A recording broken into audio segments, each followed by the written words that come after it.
yaitu perilaku doom scrolling dan urgensi literasi digital pada generasi muda. Nah, webinar ini terselenggara berkat dukungan dari Indibis Telkom sebagai solusi digital bagi teman-teman untuk mengembangkan ekosistem digital yang lebih sehat, produktif, dan efektif. Nah, sebelum kita mulai, saya ingin menyapa narasumber luar biasa kita hari ini, Kak Sri Azrania, selaku founder Banua Literasi. Halo Kak Sri, apa kabar Kak? Halo, Alhamdulillah kabar baik, Mbak Novi. Alhamdulillah. Terima kasih ya Kak sudah hadir di sini dan mau berbagi insight dengan kita semua. Oke, sebelum kita mulai nih, saya mau tanya sama teman-teman yang ada di sini, kalian pernah nggak, atau siapa yang pernah buka media sosial, niatnya ini cuman mau nyari hiburan 5 menit, tapi malah kejebak scroll sejam lebih karena konten-konten yang nggak habis-habis. Siapa nih? Boleh jawab di kolom chat ya.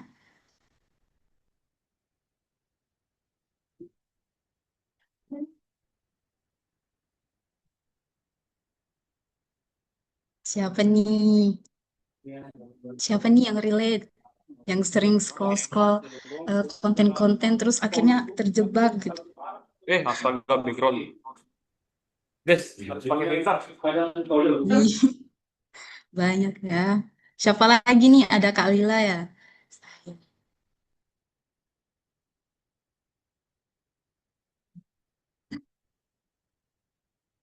Oke, ada Kak Siti nih. Oh, sama ya Kak.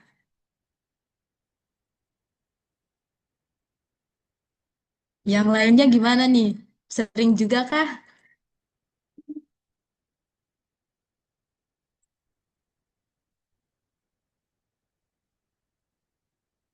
Oke, kalau aku juga sering sih, mungkin kita semua di sini merasa relate ya, makanya kita mau join di webinar ini. Nah, sebenarnya fenomena itu disebut doom scrolling, teman-teman. Nah, mengapa ya kita itu bisa terjebak di sana dan bagaimana literasi digital ini menjadi solusinya? Nah, langsung aja kita simak pemaparannya dari Kasri. Untuk Kasri, waktu dan tempatnya kami persilahkan, Kak. Ya, oke. Semua, Assalamualaikum warahmatullahi wabarakatuh. Waalaikumsalam warahmatullahi wabarakatuh. Sebelumnya terima kasih banyak sama siapa Mbak Lila ya, Mbak Lila dan juga teman-teman sudah mengundang saya untuk berbagi di sini dan bisa share screen nggak ini Mas? Atau sharing biasa aja nih? Bisa nggak?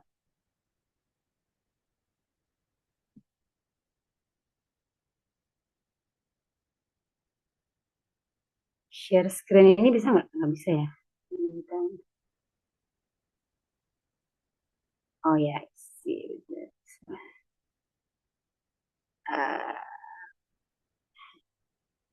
Oke, Mbak Novik terlihat? Nah, ya. Sudah terlihat, Kak. Ah, iya. Ini udah lama nggak pakai Zoom ini. Agak lalat. Oke, teman-teman semuanya. Bismillahirrahmanirrahim. Insya Allah di kesempatan kali ini saya diamanahkan untuk sharing ya tentang perilaku doom scrolling dan urgensi literasi digital pada generasi muda. Seperti yang sudah disampaikan Mbak Novi tadi, ini adalah kayaknya perilaku yang maybe hari-hari kita lakukan dan kalau misalnya itu terus berkepanjangan, nah itu nanti akan menimbulkan dampak-dampak yang buruk ya untuk tubuh kita dan makanya penting tadi untuk kita sama-sama meningkatkan literasi digital terkhusus kepada kita maybe di sini banyak yang generasi muda, generasi Z, Gen Z yang mayoritas penghuni sosmed in this world bahkan di Indonesia juga kita adalah pengguna terbanyak gitu. Oke teman-teman semuanya dan ini ya untuk pembukanya, introduction-nya. Kita sekarang itu sudah hidup di abad banjir informasi, bahkan mungkin sudah kategori tsunami kali ya. Tsunami informasi yang mana ketika kita bangun tidur tuh ya kita bisa lihat informasi dari berbagai daerah, lintas negara bahkan kita ada di Indonesia, kita ada di di Palu. Mbak Novi di Palu ya? Teman-teman di sini dari Palu nggak sih? Da- Saya di Gorontalo, Kak. oh, di Gorontalo. Ya. Salah.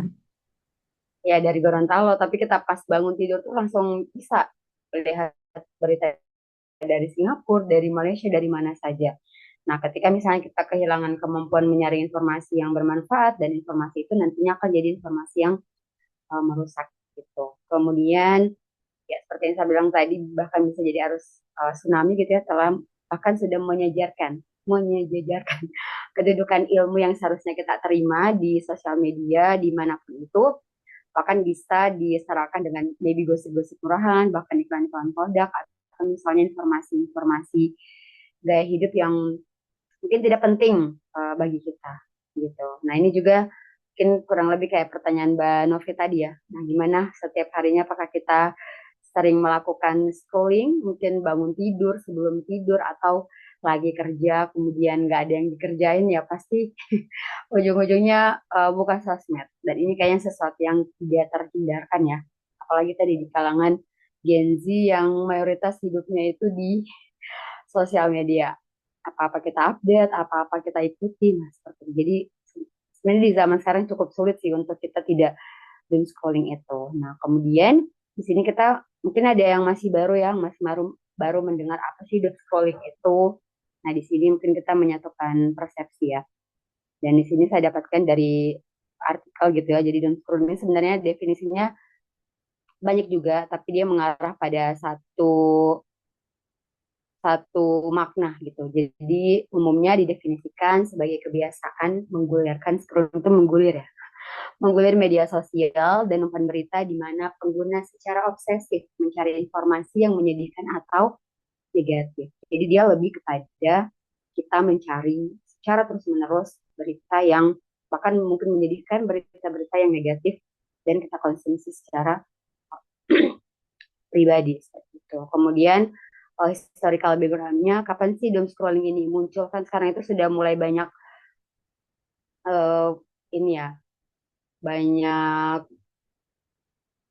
apa gejala-gejala yang muncul di akhir sekarang mungkin kita kenal ada burnout dan lain sebagainya kemudian brain rot ya kah kan Mbak Novia kemudian sekarang kita bahas tentang doom scrolling jadi doom scrolling ini kalau informasi yang saya dapatkan itu awalnya tahun 2018 teman-teman itu awalnya muncul di Twitter kemudian tapi istilah doom scrolling ini belum ada di kamus yang Merriam-Webster itu ya belum belum apa belum masuk secara khusus begitu.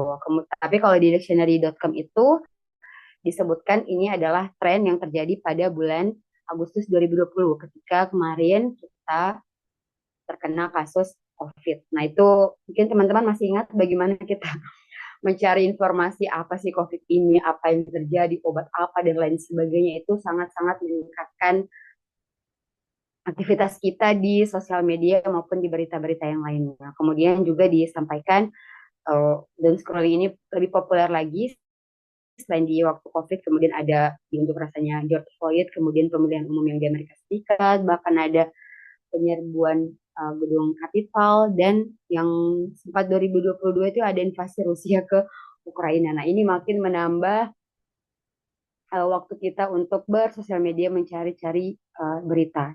Nah kemudian kenapa sih orang-orang itu bisa kecanduan doom scrolling? Apa sih penyebabnya teman-teman yang kita lakukan maybe everyday ya?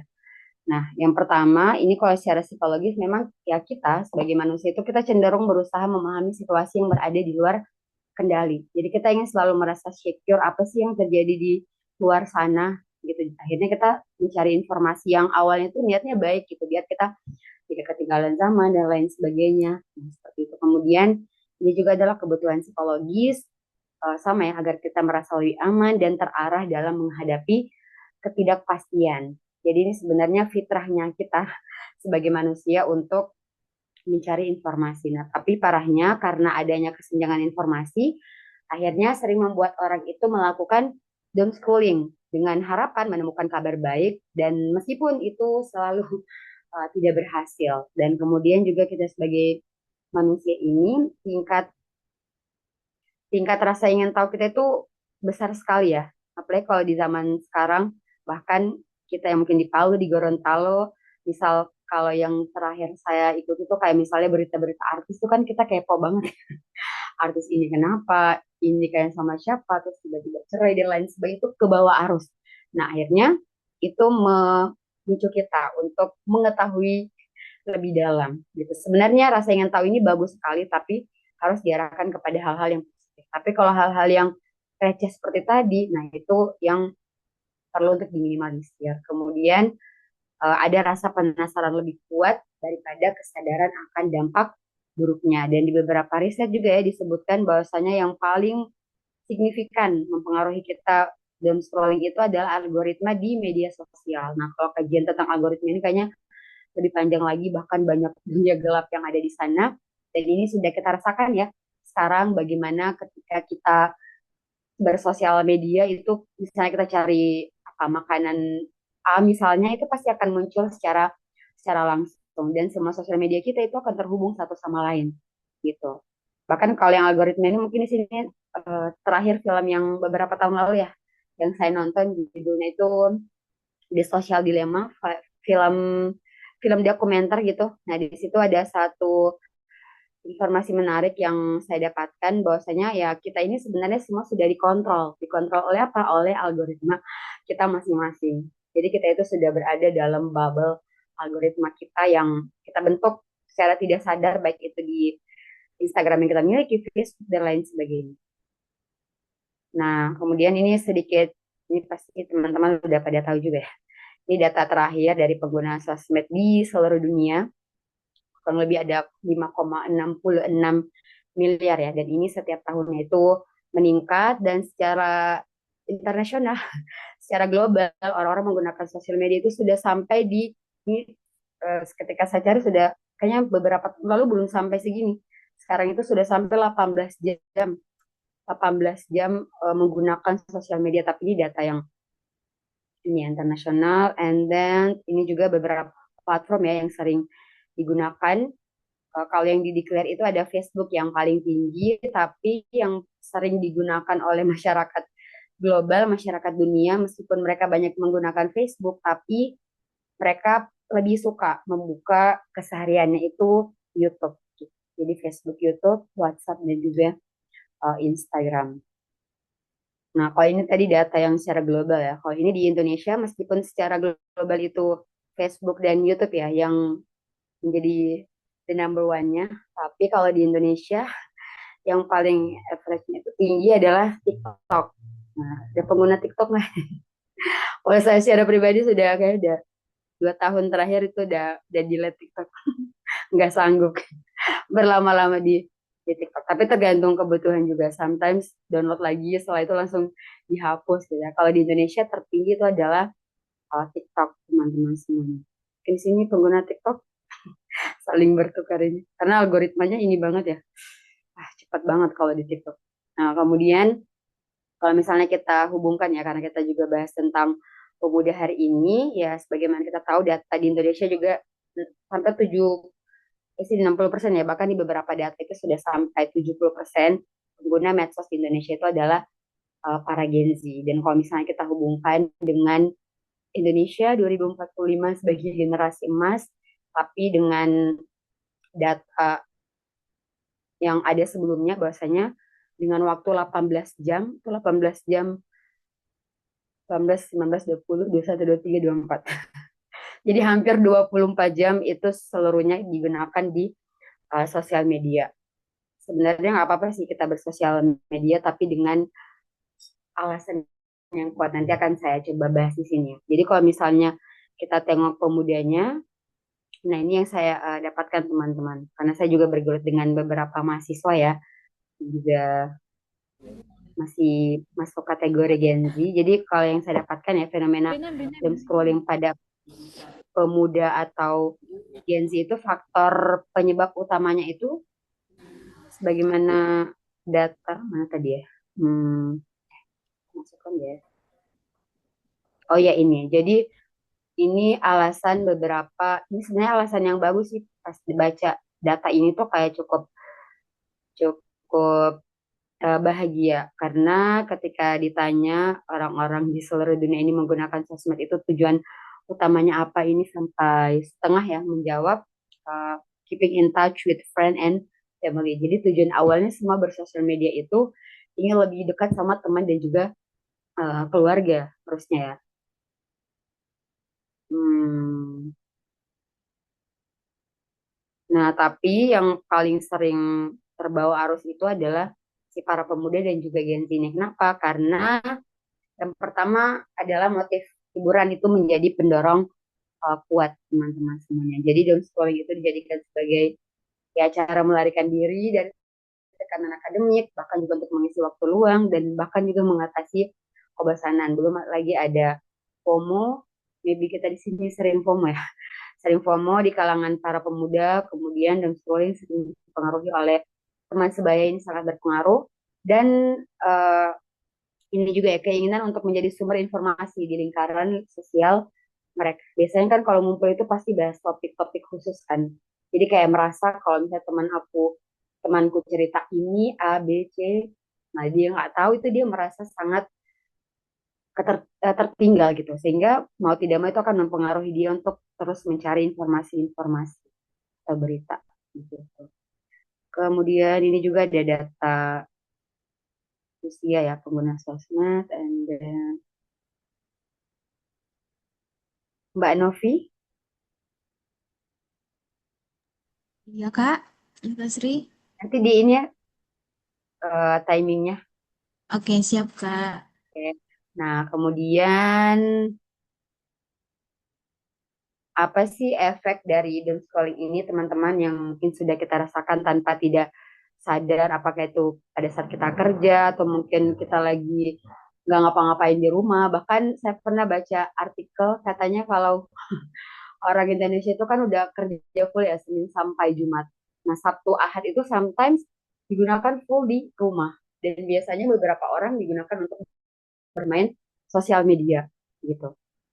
Full itu sosial media atau mungkin nonton dan lain sebagainya gitu. Jadi efeknya itu apa sih kalau misalnya kita terjebak dalam doom scrolling mencari berita yang negatif ini? Di sini ada jurnal yang cukup bagus juga ya. Jadi ternyata ketika semakin lama kita melakukan doom scrolling mencari informasi yang negatif tadi itu ternyata menurunkan kesejahteraan mental. Jadi mengganggu mental kita, bahkan kepuasan hidup itu menurun dan juga harmoni dalam hidup itu juga menjadi rendah. Ya kita merasa makin tidak bahagia, makin tidak secure dengan kehidupan ini.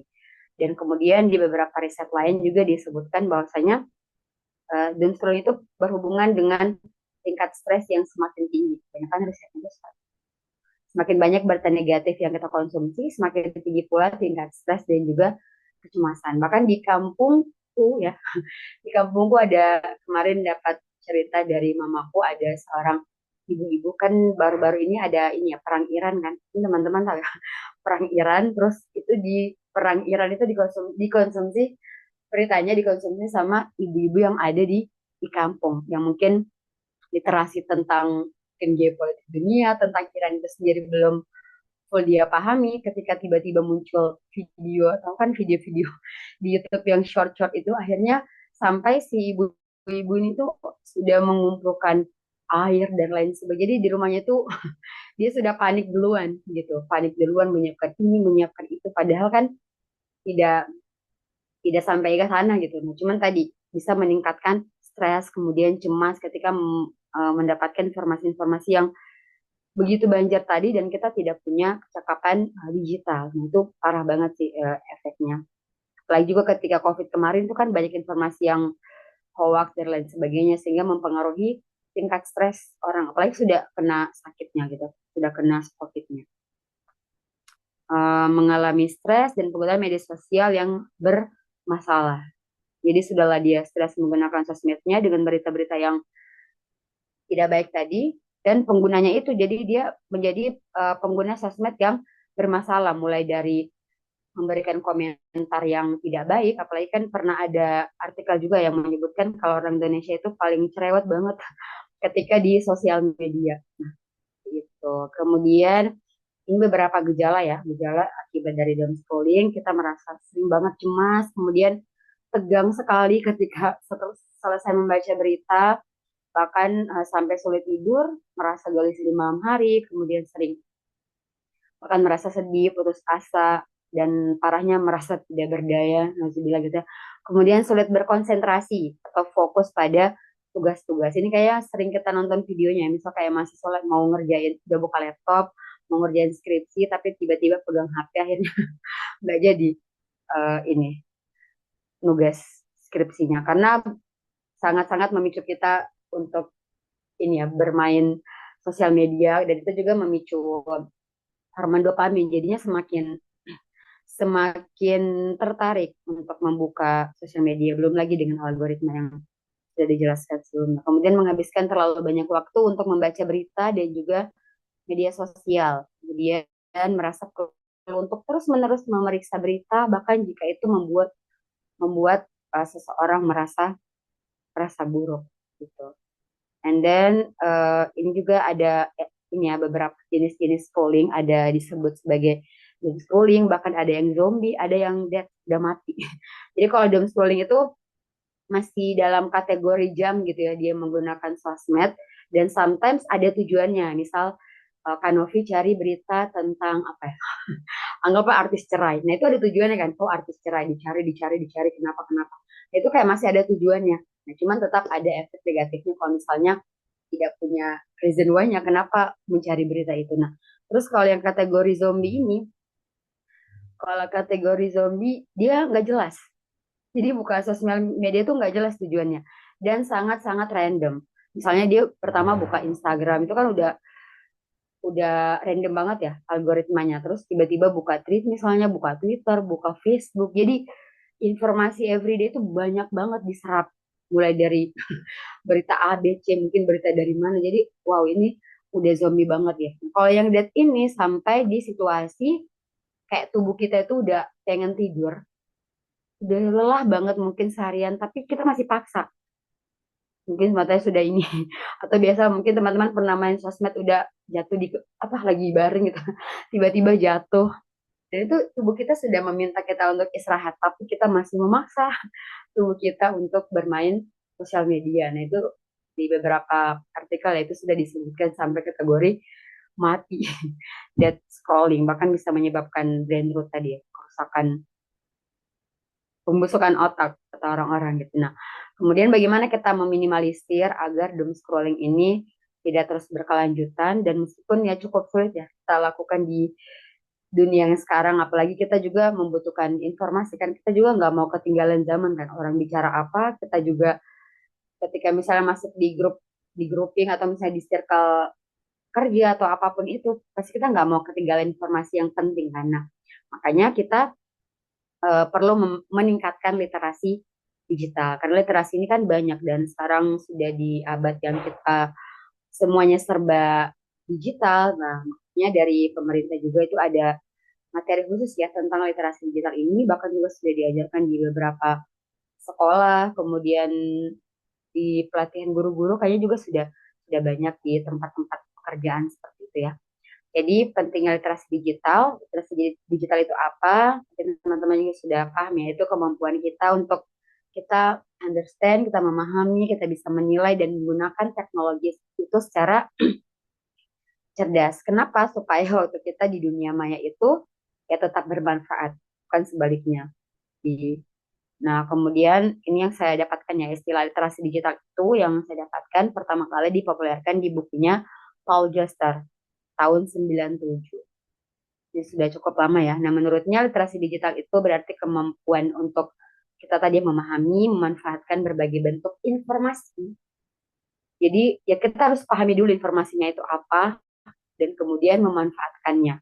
Nah, jadi itu dia yang harus kita buat yang jadi ininya apa namanya di digital literasi ini. Berbagai bentuk informasi dari beragam sumber dengan bantuan teknologi digital. Jadi sebenarnya definisinya itu cukup luas gitu. Tapi yang paling penting itu adalah dia kemampuan untuk memahami dan memanfaatkan. Sebagaimana kalau literasi itu kan baca tulis ya. Nah, karena ini baca tulisnya di sosial media sehingga ya dihubungkan dengan teknologi digital. Nah, kemudian kalau dari infonya, saya ambil datanya, itu ada beberapa skill teman-teman yang harus kita pahami ketika kita terjun di dunia digital. Jadi ada 4 pilar kalau misalnya teman-teman nanti ingin tahu lebih dalam, dan ini penting banget untuk sebelum kita apa ya bahkan bersosial media. Dan kalau menurut saya pribadi ini juga by proses sih. Jadi, teman-teman pernah nggak ngerasa misalnya sudah lama main sosmed, terus zaman sekarang sudah banyak mendapatkan informasi tentang sosial media itu sendiri, atau mungkin sudah belajar psikologi kecil-kecilan, itu kayak merasa mungkin pernah status apa di tahun berapa, pas dilihat sekarang tuh kayak wah jijik banget.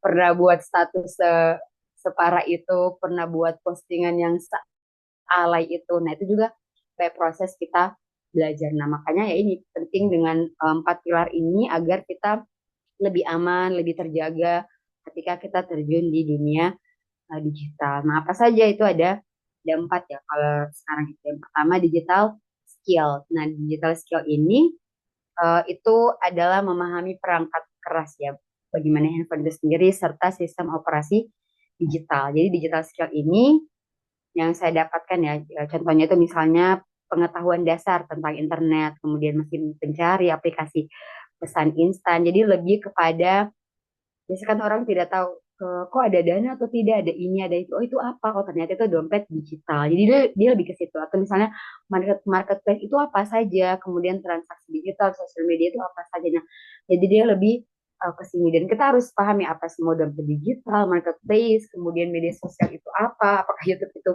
masuk atau seperti apa. Nah, jadi ini penting banget untuk kita ketahui. Dan pilar ini menekankan penguasaan teknologi agar dapat beraktivitas secara efektif di dunia digital. Jadi kita tahu betul, bahkan uh, saya dulu karena juga belum paham tentang pilar ini ya, sampai kayak download semua gitu aplikasi, tapi tidak tahu misalnya download Facebook itu tujuannya untuk apa, download Instagram itu tujuannya untuk apa. Tapi semakin belajar, ya ternyata Masya Allah ya kita dibuat lebih paham, kemudian sangat mempengaruhi kita dalam mengambil keputusan.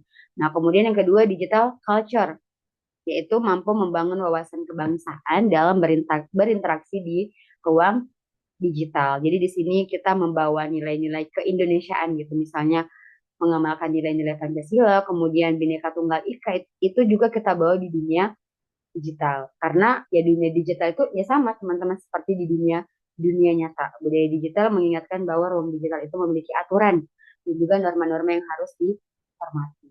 Nah, kemudian digital etik, di dunia digital juga ada etiknya, yaitu kita diarahkan untuk menyelesaikan diri, berpikir lebih rasional, dan juga mengutamakan tiket, yaitu pemahaman tentang apalagi nih ya bahaya hoax dengan sudah banyaknya AI. Kita maybe sudah bingung di mana yang asli, mana yang AI gitu ya. Kemudian adanya ujaran kebencian, bahkan pornografi, perundungan online, sampai judul dan lain sebagainya. Nah itu bisa, kalau kita misalnya tidak punya literasi digital, kita bisa menjadi korban. Gitu. Kemudian serta pentingnya berinteraksi sesuai dengan norma dan aturan yang berlaku di dunia digital. Bahkan kalau nggak salah nanti bakal dibuatkan kayak jadi kurikulum khusus gitu di sekolah. Dan terakhir juga sudah dibuat ya dari Komdigi, bahwasanya di anak di bawah usia 16 tahun itu dilarang ya atau dibatasi menggunakan beberapa sosial media tertentu seperti itu. Jadi ada beberapa strategi atau kebijakan yang sudah dilakukan pemerintah untuk meminimalisir hal-hal yang seperti ini ya, salah satunya doom scrolling. Kemudian digital safety, yaitu meningkatkan kesadaran perlindungan dan juga keamanan data pribadi. Nah, data pribadi ini kayaknya banyak banget ya kasus-kasusnya, misalnya data pribadi juga yang sering bocor dan lain sebagainya, kemudian pengambil alihan beberapa sosial media. Nah, itu perlu untuk kita jaga bersama. Nah, di sini perlindungan perangkat, kemudian juga menjaga identitas dan juga data pribadi, kewaspadaan terhadap penipuan digital juga sering banget ya terjadi. Kemudian serta mengelola rekam jejak digital agar terhindar dari praktek seperti catfishing atau penipuan identitas online. Sekarang sudah banyak terjadi apalagi dengan dunia AI sekarang.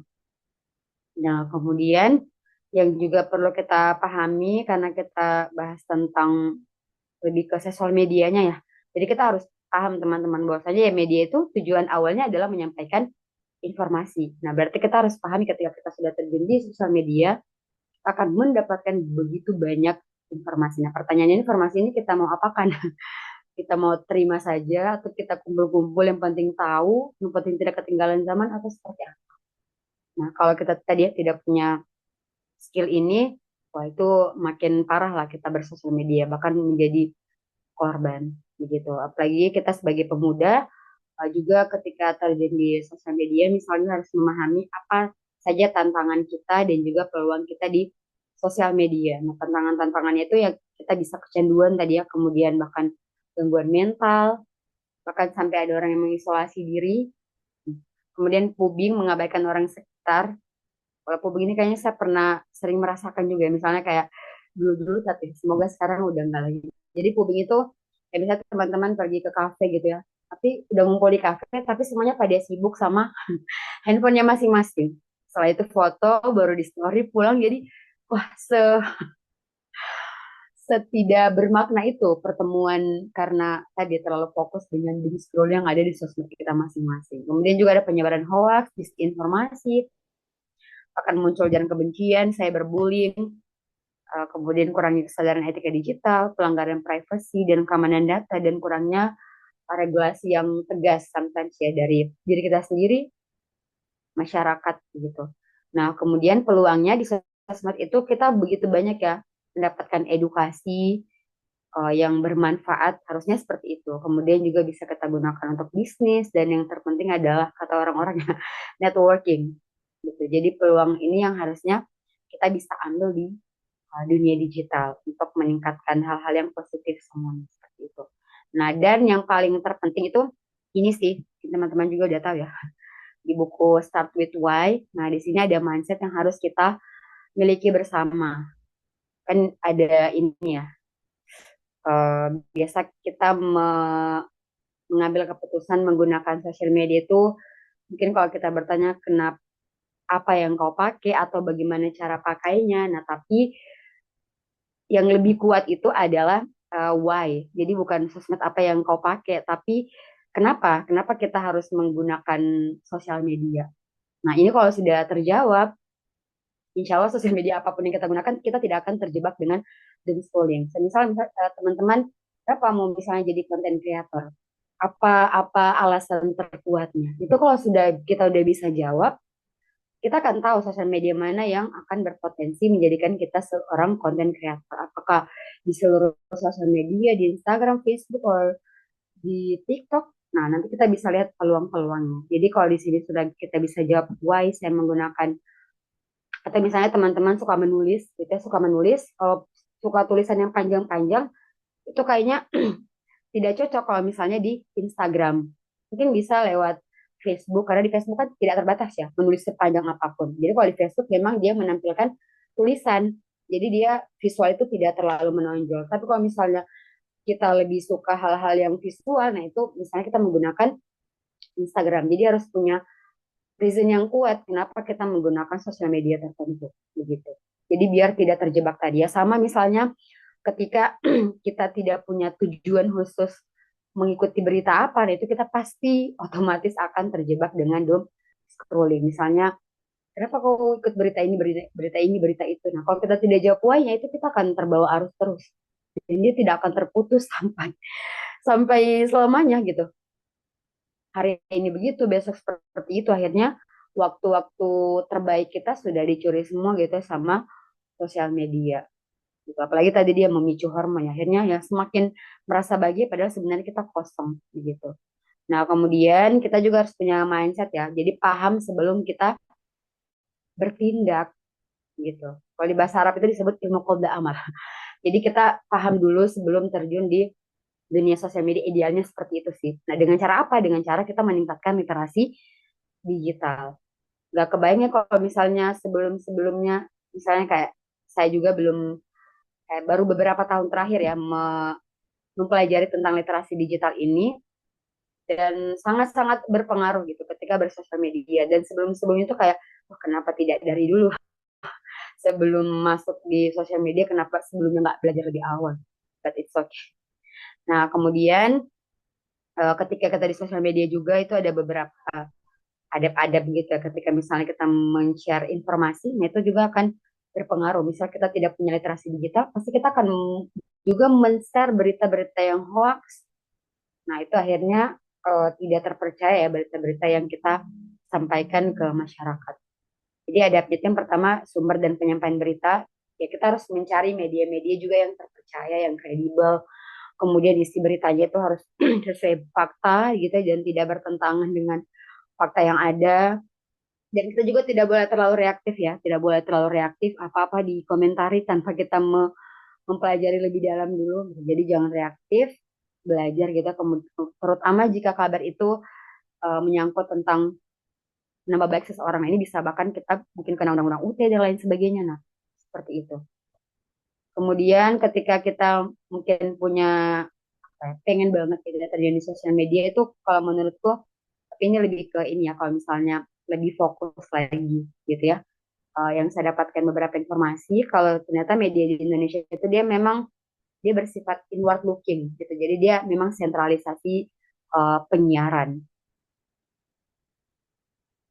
Jadi sentralisasi itu maksudnya dia kalau di beberapa buku ya disebutkan kayak di dunia-dunia berita itu paling banyak memang berita-berita yang Jawa sentris gitu daripada di wilayah-wilayah yang lainnya. Kemudian di sosial media itu juga teman-teman ternyata ya banyak sisi gelapnya sih. Bahkan ada identitas palsu, bahkan juga informasi palsu dan juga untuk hal-hal yang tujuan kezoliman gitu. Identitas palsu ini juga tiap tahunnya itu meningkat. Bahkan di data sebelumnya itu yang saya dapatkan dalam per 6 sampai 7 detik itu bisa ada satu akun baru gitu. Bahkan satu orang kan bisa punya beberapa akun ya gitu. Jadi banyak identitas-identitas palsu di sosmed. Bahkan juga tidak semua yang kita dapatkan itu dari bahkan dari media terkemuka sekalipun itu bukan tidak memberikan fakta yang sebenarnya gitu. Nah, kemudian kayak yang terakhir nih. Yang terakhir mungkin dari saya ada berapa menit? Mana? Tadi udah. Ya, yang bisa saya sampaikan untuk diri saya sendiri dan juga kepada teman-teman ketika misalnya kita tadi yang mau tetap terus berada di dunia digital ini, yang pertama adalah ilmu sih. Kita harus banyak ilmu dan ketika kita belajar dan ketika juga misalnya teman-teman mau terjun di sosmed ya membranding dengan hal-hal yang positif. Jadi kita banyak juga melakukan riset begitu dan juga lebih belajar space lagi, belajar main uh, ya meaningful dalam segala aktivitas. Kemudian membranding diri misalnya tadi jadi content creator dan lain sebagainya itu juga untuk kebutuhan keilmuan. Oh, biasa saya. Mungkin seperti itu, Mbak Novi. Maaf ya jika ada yang kurang dan lain sebagainya. Saya kembalikan dulu sama Mbak Novi. Silahkan. Wah, luar biasa sekali ya Kak Sri, penjelasannya tadi benar-benar membuka wawasan kita bahwa literasi digital ini bukan menjadi pengguna media sosial yang pasif, yang terus termakan dengan informasi-informasi yang negatif, tapi juga soal mengontrol diri agar kita ini tidak terjebak dalam arus informasi negatif dengan 4 skill literasi digital tadi. Nah, teman-teman, gimana nih sesi pemaparan materinya? Nah, sekarang kita bakal masuk di sesi tanya jawab. Bagi teman-teman yang ingin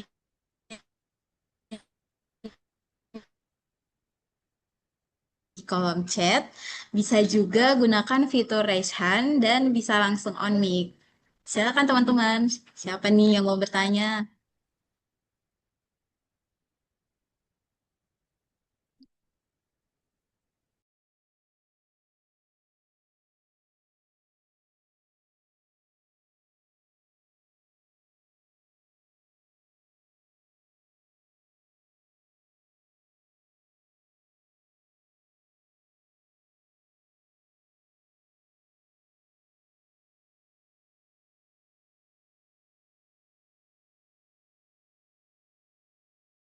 Oke, ini ada pertanyaan dari Kalila ya. Dan Kalila bertanya, bagaimana perkembangan AI ini mempengaruhi literasi digital masyarakat?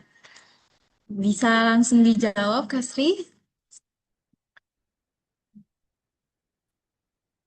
Oke, ya. Ini kayaknya yang up to date banget ya tentang AI. Kalau AI menurut saya di dunia literasi digital sebenarnya AI ini bisa sangat-sangat bermanfaat atau mungkin bisa sangat-sangat merusak gitu, tergantung dari penggunanya. Dan AI ini ya perlu didalami lagi ya AI seperti apa juga yang digunakan karena sekarang kan sudah banyak ya dari video, kemudian picture dan lain sebagainya juga banyak aplikasinya dan kalau menurut saya ditanya tadi berpengaruh ya. Ya, kalau ditanya berpengaruh terhadap literasi digital masyarakat, kalau menurut saya itu sangat berpengaruh gitu. Dan kalau di Komdigi yang saya dapat informasinya terakhir itu agak cukup meningkat ya kalau nggak salah, meningkat literasi digital masyarakat Indonesia. Mungkin kabar baik juga, bahkan literasi secara, karena saya juga terjun di dunia literasi, literasi di beberapa daerah itu juga cukup meningkat, termasuk juga di Sulawesi gitu. Jadi kalau misalnya kita kan melakukan segala sesuatu itu semua tergantung dari informasi yang ada di otak kita ya. Nah, jadi apa yang ada di sini, maka itu akan mempengaruhi kita dalam mengambil keputusan. Jadi dengan AI ini sebenarnya tergantung dari pribadinya masing-masing gitu.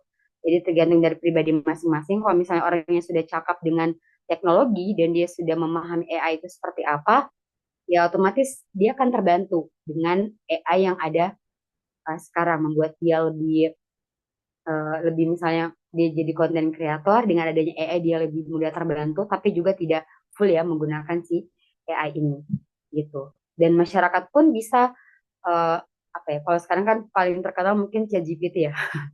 ChatGPT mungkin masyarakat kebanyakan sudah menggunakan hal seperti itu, tapi kalau juga itu digunakan full tidak sebagai tools, nah itu yang berbahaya. Bahkan beberapa yang saya dapatkan informasi ya, ketika misalnya mahasiswa yang juga sudah rendah literasinya gitu ya, beberapa itu mereka membuat tugas itu full dari ChatGPT. Nah, itu kan ada aplikasi untuk mengetahui juga kan untuk mendetek. Nah, itu full jadi ketip ketiplek gitu. Jadi dari ChatGPT full langsung dikopas jadi tugas. Nah, itu kan parah banget ya. Jadi tidak ada disaring lagi bagaimana untuk betul-betul ya AI ini hanya dijadikan tools bukan dijadikan sebagai tujuan untuk menyelesaikan seluruh masalahnya kalau tadi dalam konteks si mahasiswa gitu. Jadi ya ini tergantung dari personalnya sih dan tadi sangat-sangat mempengaruhi masyarakat dan juga tergantung dari apa, kapasitas seseorang dalam memahami literasi digital. Mungkin seperti itu Mbak Balila. Barangkali ada yang ditanggapi, silahkan. Terima kasih, Kak Sri. Bagaimana, Kak Lila? Apakah sudah terjawab pertanyaannya? Oh, sudah. Terima kasih, Kak Lila. Untuk teman-teman yang lain yang mau bertanya, bisa langsung di kolom chat. Bisa juga langsung raise hand dan on mic ya.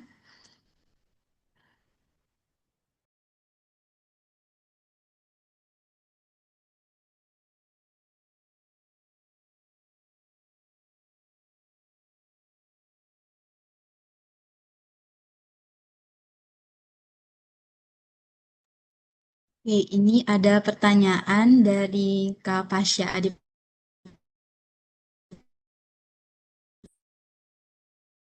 Kan teknologi digital tanpa kehilangan nilai-nilai sosial dan budaya. Oke, bagaimana Kak Sri?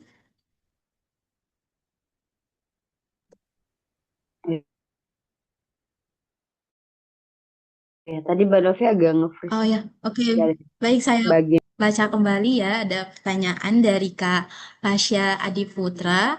Beliau bertanya, bagaimana kita bisa memanfaatkan teknologi digital tanpa kehilangan nilai-nilai sosial dan budaya? Terus juga ada pertanyaan dari Karini, bagaimana literasi digital ini dapat membantu seseorang lebih baik dalam mengonsumsi informasi? Oke, insya Allah ya. Masya Pertanyaannya Allah, ini yang pertanyaannya pertanyaan yang kritis sekali ya. ya aplikatif. Gimana kita bisa memanfaatkan teknologi digital tanpa kehilangan nilai-nilai sosial dan juga budaya. Jujur saya secara pribadi kayaknya sudah pernah masuk kategori kecanduan, kecanduan sosmed tanpa disadari dan itu saya kayak nggak ini sih belum kayak ketemu sekolah gitu ya. Biasanya kan kalau orang yang sudah kecanduan aktif itu ya sudah harus ditangani ya. Cuman pernah baca di buku digital minimalism mungkin teman-teman pernah baca. Jadi ketika baca buku itu saya merasa wah kayaknya ini saya banget. Saya banget yang merasa pernah kecanduan di sosial media. Jadi ketika baca buku itu tadi salah satunya yang saya dapatkan ya ketika kita bersosial media harus punya reason why yang kuat. Kalau misalnya itu kita sudah bisa jawab, insya Allah menurutku itu sudah sangat bagus ya mempengaruhi kita dalam bersosial media. Nah, tapi karena sekarang kita hidup di dunia serba digital, tidak bersosial media pun, kita nanti takutnya ya. Jadi orang yang betul-betul tidak tahu informasi dimanapun, gitu. Apalagi tadi ketika bertemu circle A, B, C, D, dan circle ini semuanya misalnya full sosmed, ketika kita bertemu kita jadi diam, nggak punya informasi sama sekali. Nah, bagaimana kita memanfaatkan teknologi? Kalau menurut saya yang pertama adalah memang mau nggak mau kita harus membatasi, gitu, membatasi dan kita lihat kategori diri kita itu kira-kira sehari mungkin bisa di tracking kali ya. Tracking kita itu tiap hari bisa pakai sosmed itu berapa jam. Kalau tadi secara global itu sampai ada yang 18 jam loh. 18 jam loh. Kalau yang saya dapat di beberapa riset itu katanya ya, katanya apa ya menggunakan gadget atau bersosial media yang ideal itu kurang lebih 4 jam ya hampir 5 jaman lah 4 jam setengah gitu tapi kayak kita lebih dari itu ya. Jadi memanfaatkan teknologi yang pertama memang harus membatasi gitu kalau menurut saya kita batasi penggunaannya dan kita cari-cari waktu khusus kapan kita membuka sosial media gitu bahkan yang dibukti saya sampaikan tadi yang digital minimalism itu ada sampai kayak cara-cara ekstrim kita menghapus sosial media di handphone kita. Bahkan kalau misalnya itu sudah tidak membantu, kita delete dan misalnya kita masih butuh, kita bisa download itu di PC kita, di laptop gitu. Jadi jangan simpan di simpan di HP. Kalau misalnya masih betul-betul sangat kecanduan gitu. Jadi memanfaatkan teknologi, kalau saya secara pribadi sudah agak kurang ya menonton video-video pendek. Jadi saya memanfaatkan untuk mencari informasi itu kebanyakan di YouTube sih. Misalnya lagi malas baca atau apa, kadang-kadang itu nontonnya di YouTube. Jadi sudah mengurangi video-video yang short. Jadi memanfaatkan teknologi bisa itu ya dengan YouTube. Apalagi sekarang sudah banyak podcast yang bermanfaat juga sudah banyak kayak beberapa ahli kita yang terjun di dunia YouTubers di dunia perpodcastan. Nah itu bisa membantu kita untuk mengurangi scrolling scrolling video-video yang tidak bermanfaat. Kemudian apalagi ya bisa memanfaatkan teknologi. Mungkin ada teman-teman yang mau jadi bahkan konten kreator pun yang mungkin teman-teman tahu ya kalau di Cina itu terakhir informasi yang saya dapatkan ketika misalnya jadi konten kreator itu harus kalau nggak salah ingat itu harus sudah kayak pakai sertifikat gitu.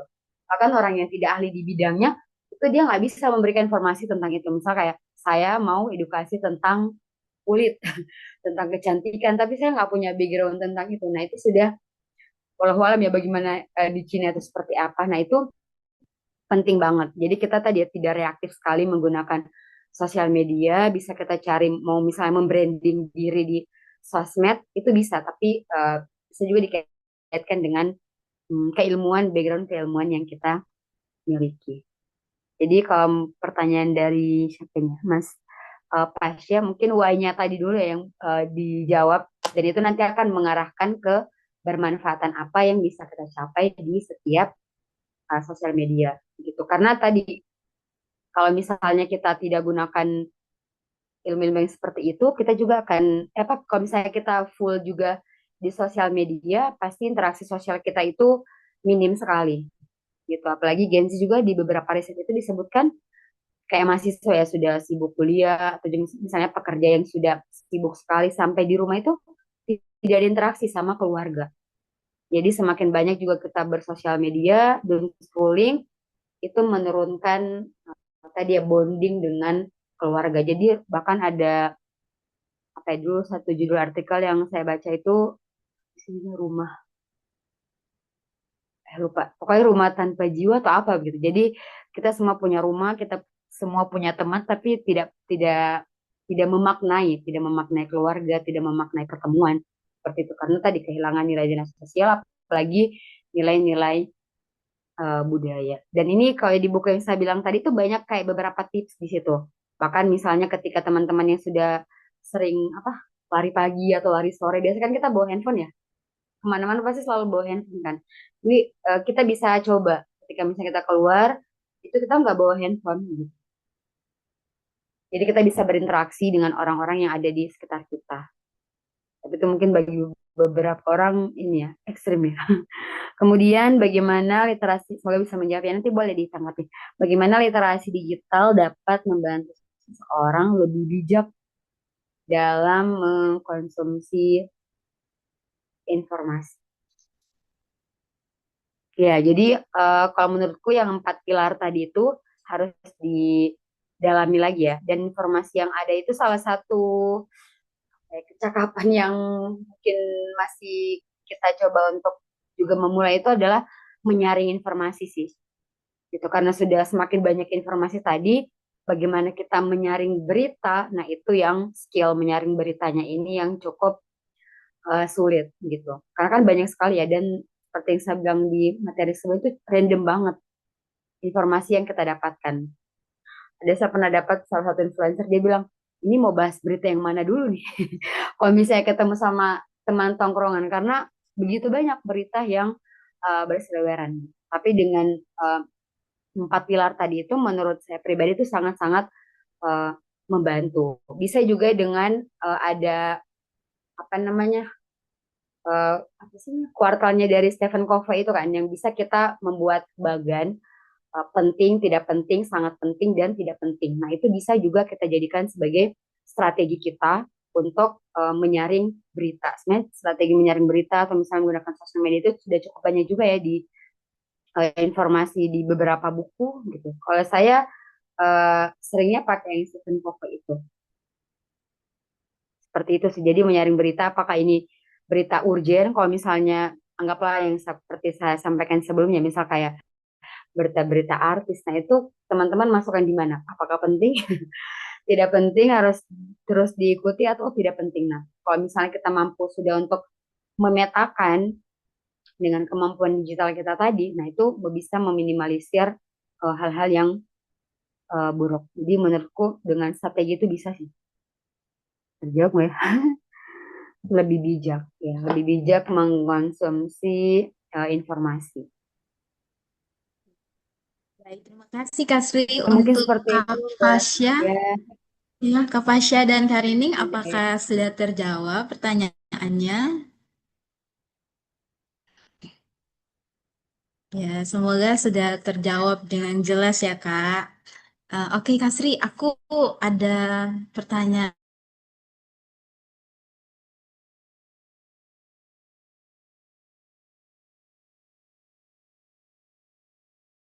bilang karena biasanya kita ini sering mengos kadang menjadi jenuh gitu, ingin media sosial tapi saya itu sebagai generasi apa ya Gen Z yang kayak butuh juga informasi yang tren apalagi jurusan saya yang ilmu komunikasi jadi butuh apa ya butuh tahu gitu apa yang sering dibahas sekarang. Nah, tapi kadang-kadang jadi jenuh juga. Nah, bagaimana cara sederhana yang bisa kita lakukan sehari-hari untuk bisa mengurangi doom scrolling itu tanpa harus langsung detox digital gitu? Oh Ya. ya, oke oke paham paham. Ya, yang keseharian ya langsung kita lakukan tiap hari tanpa mungkin yang saya bilang tadi ekstrimnya tuh kan sampai menjilat ya. Tapi itu juga nggak kayak gitu bahkan juga bisa menimbulkan stres kalau misalnya kita belum tahap apa dengan by proses gitu. Jadi kita juga nggak langsung, ih udah hapus semua aja. Pasti kita akan stres. Nggak mungkin langsung seperti itu. Jadi yang kalau menurutku yang bisa kita lakukan setiap hari sebenarnya kalau saya pribadi kita deteksi dulu sih. Deteksi dulu kita itu sudah sejauh apa dalam menggunakan sosial media gitu. Seperti yang saya bilang tadi, eh, teman-teman sudah, kalau saya di beberapa sosmed itu ada timingnya, timing gitu sih. Misalnya di di Instagram itu kan ada bisa kasih peringatan gitu kan. Nah, itu bisa di beberapa sosmed yang ada pengaturannya seperti itu bisa kita kita buat. Misalnya kayak di Instagram ada kayak ada mode tidurnya. Kalau di punya komputer kayak mode tidur. Jadi kalau sudah keluar itu ya udah dilepasin. Apapun yang terjadi, kita sudah tidak membuka sosial media itu lagi. Begitu. Nah, itu sih yang pertama. Kemudian yang kedua mungkin bisa cari waktu-waktu yang dulu teman aku pernah ya. Jadi dulu dia merasa sangat sangat kecanduan dan dia memaksakan dirinya untuk membuka sosmed itu hanya jadi kayak menghukum diri sendiri. Menghukum diri sendiri membuka sosmed itu hanya di waktu-waktu khusus gitu. Dan dia men-challenge dirinya, dia akan buka sosmed kalau dia sudah melakukan full. Jadi dulu waktu saya kuliah ada temanku karena dia sangat terpengaruh dengan sosial media, jadi dia cukup terlambat untuk kuliah dan dia merasakan itu, dia sadar dengan itu, akhirnya dia nanti buka sosmed kalau tugas tugas dari dosennya sudah selesai. Jadi dia kasih kayak reward gitu, saya sudah selesai mengerjakan ini. Nah, baru nanti dia buka sosial media gitu. Apalagi misalnya kayak dulu saya juga biasa kayak misalnya selesai kerja kayak belum ganti baju atau apa tiba-tiba baru pegang handphone padahal belum ngapa-ngapain, belum cuci muka, belum apa. Nah, itu kita minimalisir hal-hal seperti itu. Misal pulang kerja better kita mandi dulu atau misalnya melakukan aktivitas yang lain dulu, menyapa orang yang ada di rumah. Biasa kan langsung masuk kamar tidur, sebelum tidur pegang HP itu kayak everyday kayak gitu lah, parah banget. Jadi kita bisa membangun bonding, melihat apa ya kualitas biologis diri kita gitu. Apalagi kalau misalnya sudah matanya sakit dan lain sebagainya, jadi bisa mengatur sih. Dan itu memang pelan-pelan, karena ini kan sudah, apalagi kalau Gen Z dari 2010-an ya sampai sekarang kita sudah sangat-sangat savvy sekali dengan sosial media tuh ya tadi saya bilang cukup sulit untuk eh, apa betul-betul menerapkan skill literasi digital ini. Tapi kan by proses seperti pertanyaan Mbak Novi bagus ya yang tiap hari yang bisa kita lakukan itu apa sih? Mungkin seperti itu Mbak kalau yang pernah saya duit seperti itu. Dan ada tanggapan silakan. Terima kasih Kak Sri atas pertanyaan jawabannya sudah sangat terjawab, Kak. Terima kasih juga untuk teman-teman yang sudah berpartisipasi dan sudah bertanya dengan sangat kritis ya. Selanjutnya kita bakal masuk di sesi dokumentasi nih, Kak. Oke, untuk sesi dokumentasi, teman-teman bisa on cam dulu nih. Mana nih? Oke, udah siap?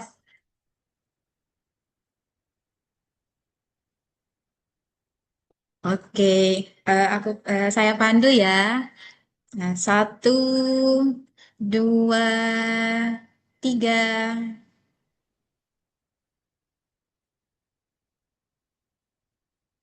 Oke, mantap. Terima kasih.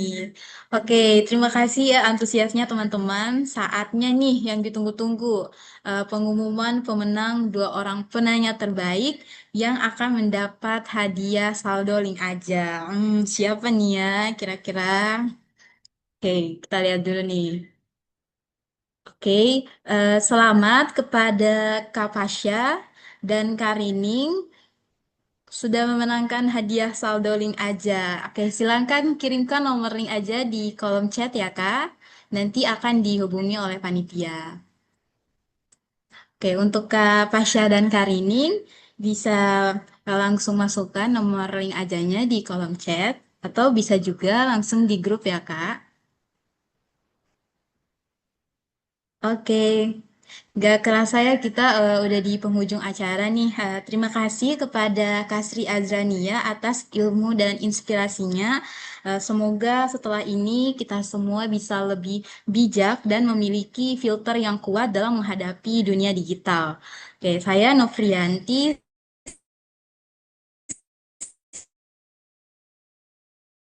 webinar Indivis berikutnya. Wassalamualaikum warahmatullahi wabarakatuh. Selamat siang. Salam warahmatullahi Waalaikumsalam wabarakatuh. warahmatullahi Terima kasih, Iya, Kasri. sama-sama.